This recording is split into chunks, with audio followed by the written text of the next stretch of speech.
காலுக்கு செருப்பு எங்களின் தோல், உங்கள் தோளிலே பை, உங்கள் தோளுக்கு பை எங்களின் தோல். மழை பெய்யும் போது நனையாத உங்களுக்கு மேல ஆடை எங்களின் தோல். எல்லாவற்றுக்கும் எங்களின் தோல் இருக்கிறது. எங்களுக்கு சாப்பிட ஒருபடி வைக்கோல் இருக்கிறது. அதை பற்றி நீங்கள் இன்றைக்காவது கவலைப்பட்டது உண்டா மனிதர்களே? இதெல்லாம் நான் பேசல. என் முன்னாடி நிற்கிறவர்களுடைய மனக்குரலை உங்கள் முன்னால் நான் எடுத்து வைக்கிறேன்.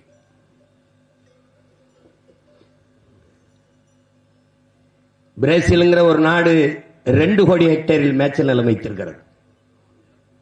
நியூசிலாந்து 25 லட்சம் ஹெக்டேர் மேய்ச்சல் நிலங்களை வைத்திருக்கிறது.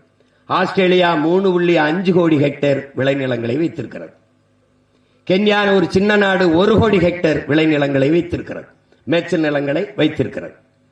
இந்தியா 1.7 கோடி ஹெக்டேர் மேய்ச்சல் நிலங்களை வைத்திருக்கிறது என்று விவரங்கள் சொல்லுது. அதிலே தமிழ்நாடு 12 லட்சம் ஹெக்டேர் விளை மேய்ச்சல் நிலங்களை வைத்திருக்கிறது என்று சொல்லுகிறார்கள்.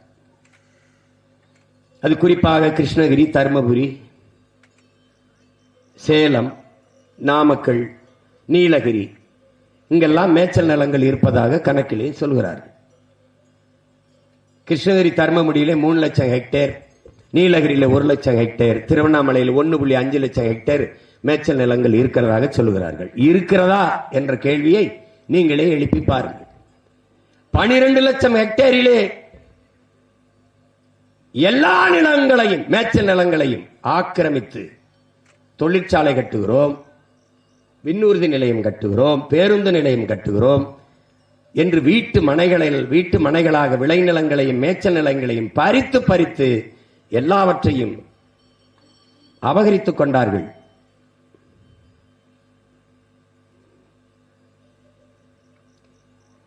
உங்களுக்கு பால் வேண்டும், மோர் வேண்டும், தயிர் வேண்டும், நெய் வேண்டும், சீஸ் பாலாடை கட்டி வேண்டும், வெண்ணெய் வேண்டும். எல்லாவற்றையும் வக்கணையா திங்கிற வெண்ணெய்கள் நாங்கள் எதை திம்போம் என்று ஒரு தடவை கூட யோசிக்கிறது இல்லை.